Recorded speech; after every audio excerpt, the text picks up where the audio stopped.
Hello and welcome back, adventurers. Get comfy and let's finish up the story of the blighted land of Forlorn. To call Forlorn a realm is to vastly overstate matters. Indeed, it is the lack of anything that is a sane man would deem law or order that gives the land its unique charm. There's nothing in this blighted region that I would go as far as to call a civilization, with only primitive, half-formed societies of the aforementioned goblins and druids coming close. Only fear and desperation rule this land. Adventurers like you, of course, never heed the warnings. They need only hear that Forlorn boasts not one, but 2 haunted castles to provide all the motivation they need to pack their bags, hoist their swords, and charge blindly into dangerous claws. Whether they are in fact mounds of treasure lying deep in the dungeons of Castle Tristanoira or Castle Forfarmax, I can neither confirm nor dispute, but rumors of such are rampant. So, how would a fair band of adventurers start with a quest of plundering the castle's coffers? My advice would be to start in the hamlet of Forfarmax, located just over the Forlorn's border of Haslan. This settlement occurred quite recently in comparison to other events in Forlorn history. In 688 Barovian calendar, Hodder McGranin wandered out of the mists along with a company of settlers. According to his vision, he led people to the edge of Forlorn highlands. The discovery of the long-lost barony of Forfar and the ancestral castles Ablunk and Forfarmax inspired the Farfarians to settle nearby. Little of note exists in Forfarmax, save the hamlet's status as the primary source of Formish, the famous Farfarian whiskey given a distinctive flavor by infusing the mash with peat smoke. It is perhaps worth noting that the current lord of Forfarmax is Niall McGranin, Hodder's son. A well-educated man with a passion for astronomy, Niall desires to secure Castle Forfarmax for himself and expand his domain, a goal that has eluded him for years. Additionally, a clan of wizards, the Upmortons, resides in Longshanks Hall, a rambling and ramshackle affair situated at the settlement's outskirts.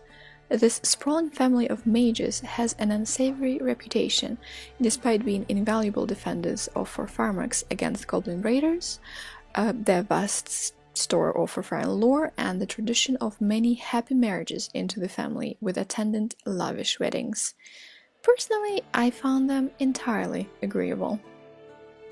According to the records of Forfarmax, long before the mists revealed Forlorn, Clan Macfarn ruled the Killowing March, the lowlands of Forlorn, from the seat of Farn in Castle Forfarmax. In time, the seat of Farn was contested between Donal and Duncan Macfarn, twin brothers. Duncan invited his brother to dine in his new feast hall. Donal came with 20 men, and Duncan and his soldiers slew them all, raining arrows from the murder holes in the hall's ceiling. A year to the day later, when Duncan Macfarn and his bride stepped into the hall for their wedding feast, the door to the hall slumped and the stones of the floor rose up, flying through the air, smashing the life out of all that were present. Since that day, Castle Forfarmax and the land around it have been crushed and cloaked in fog.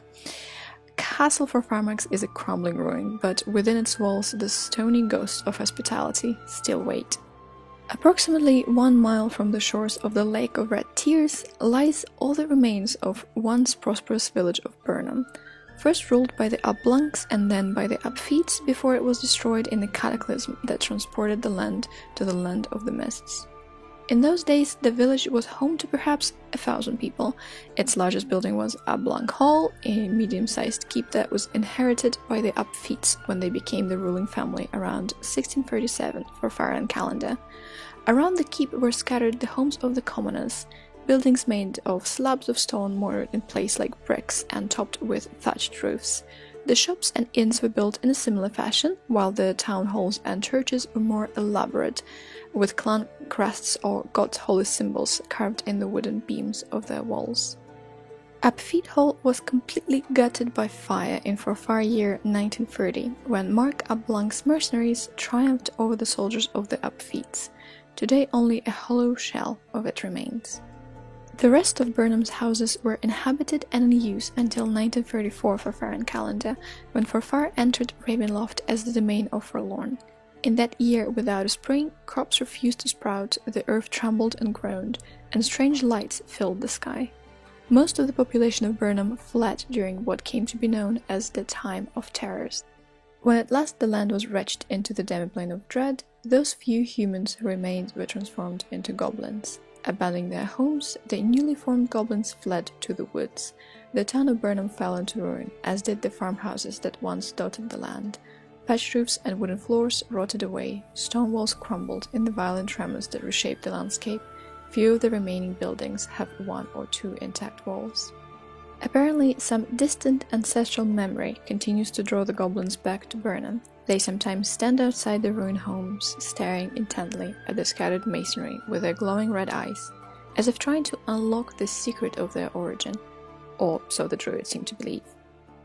Castle Tristanora, on the other hand, is a magnificent structure, looming above the ruins of Burnham. In the courtyard stands Flora's oak, strangely vital despite the many centuries that have passed, jutting like a stake in the heart of the beast that is Forlorn. The ancient ruin is supposedly home to Slader and the Goblin's Master. Most certainly, ghosts and goblins haunt Tristanora, and few that enter its crumbling walls ever leave. Those who return from the castle rave about horrific spectres and claim that the evil within these halls grown so caustic that time itself has begun to decay. During my research, I have stumbled on a Vistani clan, whose Roni claimed to know what is happening inside. She confirmed that Tristana Blanc is indeed alive and resides inside the castle Tristanora, trapped by an ancient curse to never leave. She claimed that ghosts of all those who had ever had any relation to Tristan now reside there as well, his mother Flora, his adopted mother Rual, and numerous people whom he killed without a blink of an eye. Her clan now never ventures close to the castle walls, of fear of the retribution, as they have helped save a young woman from the castle so many years ago. And this is it for Forlorn. There's more to the mystery of Tristana Blanc, but I would hate to rob DMs and players alike from solving this one themselves. But for now, thank you so much, patient listeners, and take care crossing the mists.